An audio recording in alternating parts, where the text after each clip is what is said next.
વાજપેયી હોત તો એમણે પણ ઇમરજન્સી લાદી હોત। આરએસએસનો ટેકો હતો દિગ્ગજ નેતાનો ભાજપને જવાબ।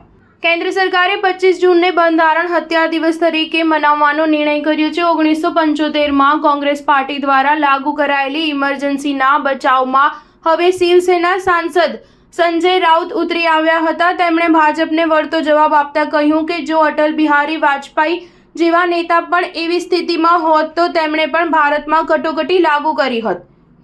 રાઉતે કહ્યું કે શિવસેનાના સંસ્થાપક બાલાસાહેબ ઠાકરે અને રાષ્ટ્રીય સ્વયંસેવક સંઘે પણ જાહેરમાં ઇમરજન્સી ટેકો આપ્યો હતો। દેશમાં કટોકટી એટલા માટે લાદવામાં આવી હતી કે તે રાષ્ટ્રીય સુરક્ષાનો મામલો બની ગયો હતો। ઉલ્લેખનીય છે કે ભારત સરકારે શુક્રવારે જાહેરાત કરી હતી કે 25 જૂન 1975ના રોજ ભૂતપૂર્વ પીએમ ઇન્દિરા ગાંધીની સરકાર દ્વારા લાગુ કરાયેલી ઇમરજન્સીની યાદમાં દર વર્ષે બંધારણ હત્યા દિવસ મનાવશે।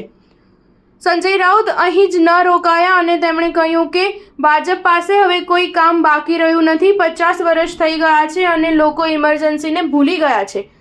આ દેશમાં ઇમરજન્સી કેમ લાગુ કરાઈ હતી તેનો જવાબ એ છે કે અમુક લોકો દેશમાં અરાજકતા ફેલાવવા માંગતા હતા। રામલીલા મેદાનથી એલાન કરાયું હતું। આપણા જવાનો અને સૈન્યને કહેવાયું કે સરકારના આદેશનું પાલન ન કરે।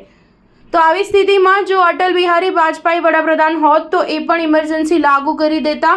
ઉદ્ધવ ઠાકરેની શિવસેનાના નેતાએ કહ્યું કે આ રાષ્ટ્રીય સુરક્ષાનો મામલો હતો।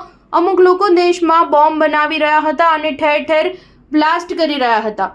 હું તમને જણાવવા માંગુ છું કે અમિત શાહને ઇમરજન્સી વિશે કંઈ જ ખબર નથી। નકલી શિવસેના સાથે બાલાસાહેબ ઠાકરેની પ્રશંસા કરનારાઓએ ઇમરજન્સીને ટેકો આપ્યો હતો।